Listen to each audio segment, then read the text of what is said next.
Kwanza Tanzania yetu.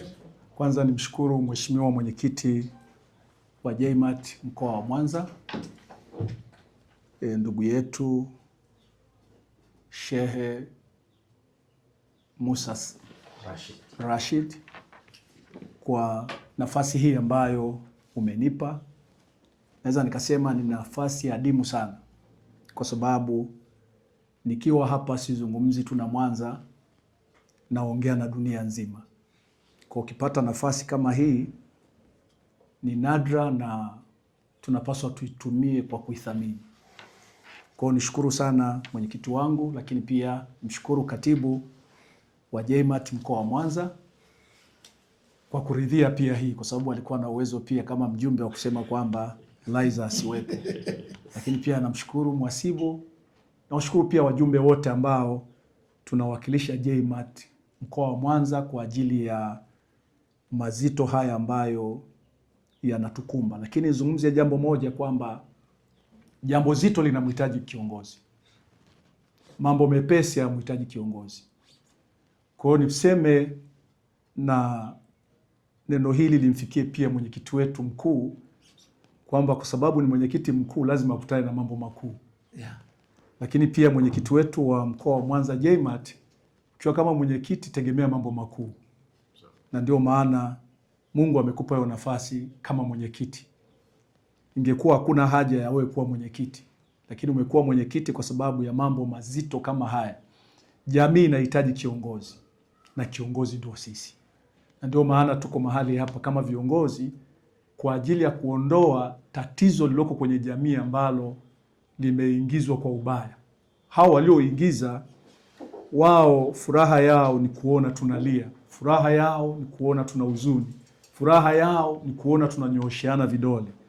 Lakini nashukuru kwa sababu wameleta mahali pazuri penye viongozi ambao wana hekima, wana utulivu, na tutalitatua, na njia mojawapo ya kulitatua ni kusema kama ambavyo wamesema. Sisi Biblia inazungumza, inasema kabisa kwamba mjibu mtu kulingana na namna alivyokuja. Sasa hawa wana namna walivyokuja, na sisi tunawajibu kwa namna hiyo hiyo. Kabla sijaendelea sana, niseme naitwa mchungaji Evarist Laizer, mchungaji wa kanisa la PAG mkoa wa Mwanza. Nina nafasi pia katika jimbo letu kama naibu katibu, lakini pia nina nafasi nyingine kwenye umoja wa makanisa kama naibu katibu. Umoja wa makanisa ambayo inaunganishwa na makanisa yote. Tuna Wasabato humo ndani, tuna WRC, tuna CCT humo ndani, tuna CPCT humo ndani. Kwa hiyo tuna yale majukwaa yote manne. Kwa hiyo ukizungumza habari ya Ukristo kwa Mwanza tumekamilika. Kama viongozi tumekamilika, kwamba tukizungumza tunazungumza kama kitu kimoja. Baada ya kusema hayo, nije kwenye tuhuma ambazo zimetolewa za kudai kwamba nchi yetu tuna ubaguzi wa dini.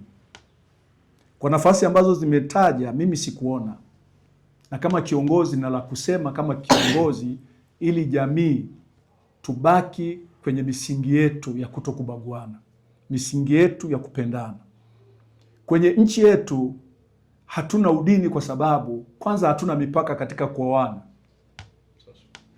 Ukiangalia katika kuoana sasa hivi, tukisema mimi ni Mkristo, tukisema tubague Muislamu, itabagua na wajomba zangu, kwa sababu ndani ya familia ya kwetu tumeoa Muislamu. Sasa tukianza kusema tubague Muislamu, maana yake nimewabagua na wajomba. Na hakuna kitu kibaya kama Waafrika kubagua mjomba. Mjomba huwa anakimbilia kwa wajomba. Mimi nitoe tu mfano kwa ndugu zangu Wasukuma na wako hapa.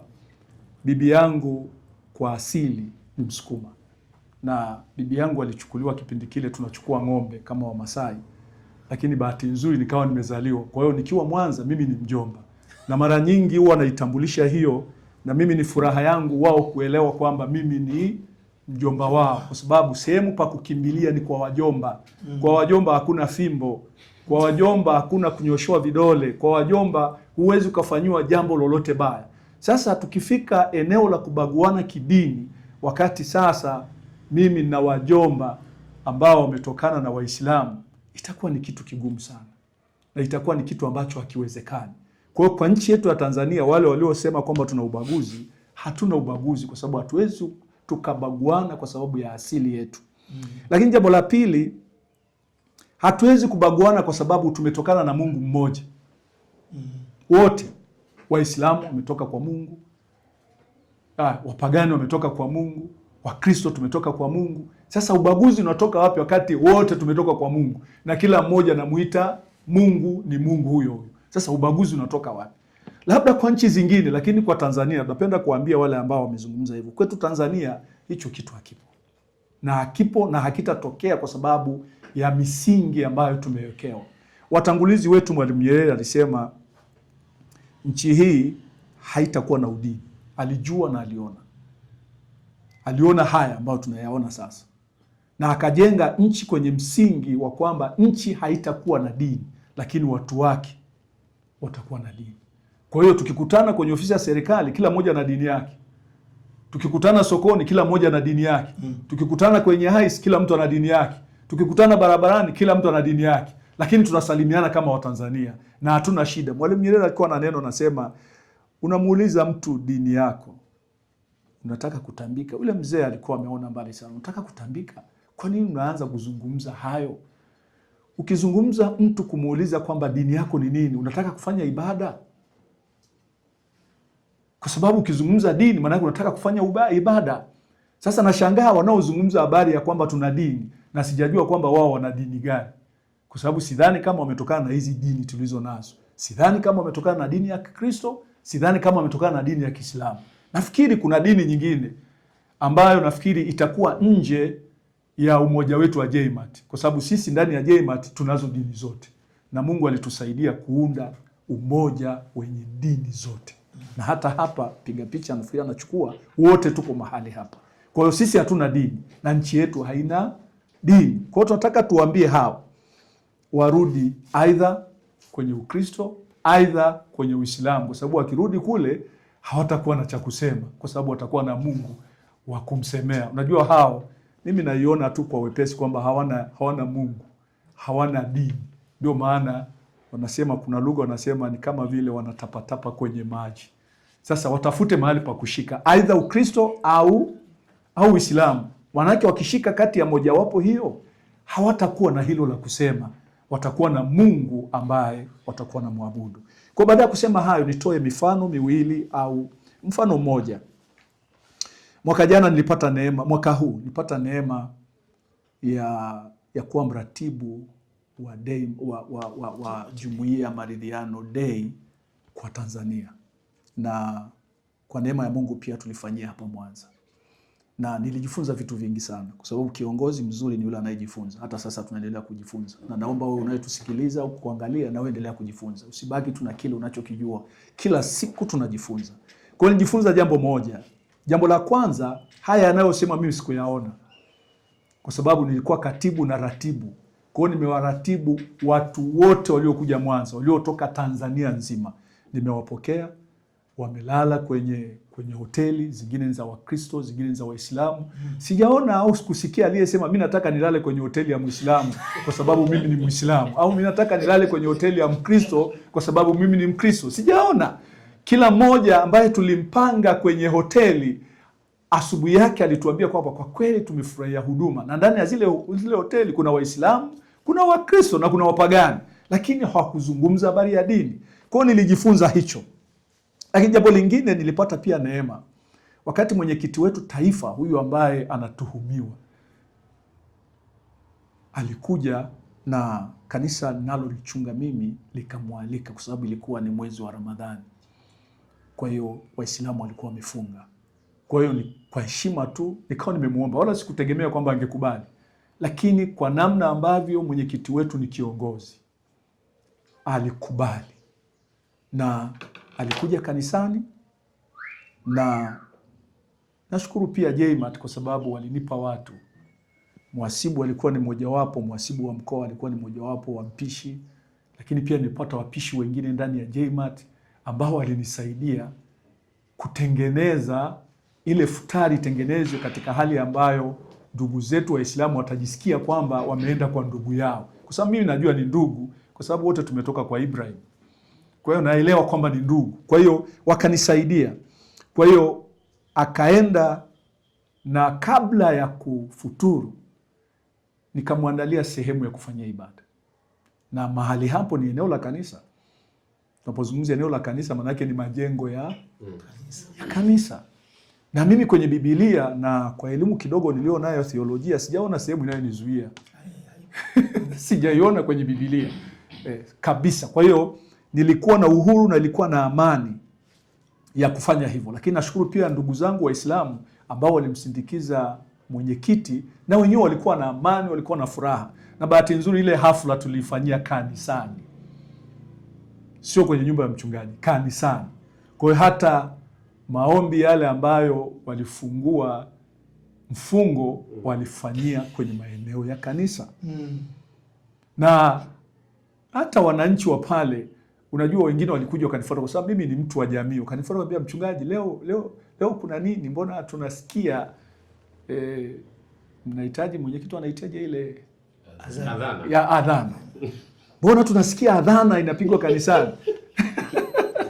Nikawambia wanafanya ibada, lakini baada ya ibada sisi tutaendelea na utaratibu wetu wa siku zote. Kwa hiyo walipoelewa hivyo wakaondoka, na wakawa na furaha pia kwamba kumbe hili kanisa ni la Mungu, kwa sababu ni kanisa linaloingilika, watu wote wanaingia na wanamwita Mungu wao, kwa sababu lengo la kumwabudu Mungu kama Muislamu akiabudu kanisani si kwamba ameacha dini yake, lakini sio pia kwamba ameniondoa kwenye imani yangu kama Mkristo. Imani yangu inabaki pale pale, kwa sababu imani inakaa ndani ya moyo wa mtu, haikai nje.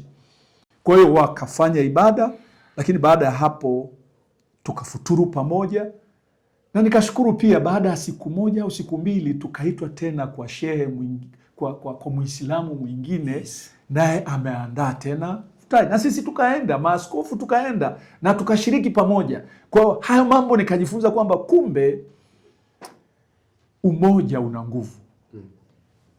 Lakini Biblia pia inatuzungumzia kwenye Zaburi ya 133, inasema, tazama ilivyo vyema na kupendeza watu wakikaa pamoja kwa umoja. Mstari huo unasema hapo ndiko Bwana alikoamuru baraka. Kwa hiyo baraka tunazoziona Tanzania ni kwa sababu ya umoja. Baraka tunazoziona Tanzania ni kwa sababu ya kufanya kazi kwa pamoja. Kwa hiyo naamini pia ndani ya JMAT, kwa sababu ya kuwa na umoja, kwa sababu ya kufanya mambo pamoja, hapo ndiko Bwana alikoamuru baraka. Kwa message hiyo naomba niwatumie hawa ambao wametutumia kwamba sisi tuna ubaguzi Tanzania. Hatuna ubaguzi, kwa sababu Mungu anatuelekeza tufanye kazi kwa umoja, tufanye kazi pamoja, na ndivyo tunavyofanya, na tutaendelea zaidi, kwa sababu hapo ndiko Bwana alikoamuru baraka. Lakini jambo la pili la kumalizia, ambalo silioni kama la msingi, naona ni kama la sekondari, ni la pili. Lile lilikuwa ndio la kwanza. Baada ya kurusha lile la kwanza la kusema nchi na ubaguzi, sasa wakatafuta nani anayesababisha hawa wawe na nini, wawe na umoja. Kwa hiyo anasema kuna kitu kinaitwa JMAT. Ni kitu gani hicho? Nani anayeongoza? Wakatambua kuna mwenyekiti taifa anayeitwa Shehe Alhaji Musa Salum. Sasa kasema ili tumpunguzie nguvu, acha tumchafue. Lakini nataka niseme kama mjumbe wa JMAT, hawajamchafua isipokuwa wamempa ngazi ya kupanda. Wamemsaidia ili aweze kufahamika, na sisi tunaendelea kumuinua kiongozi wetu kwamba hatachafuka kabisa,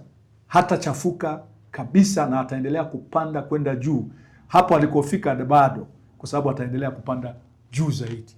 Na tunategemea kuwa na JMAT ya dunia, sio tu ya Tanzania, ya dunia, ambayo itawaunganisha watu wote, na watu wote watafanya kazi pamoja, watapendana pamoja, na ile Zaburi ya 133 itatimia kwamba hapo ndiko Bwana alikoamuru baraka na uzima. Baada ya kusema hayo, kushukuru sana mwenyekiti wangu.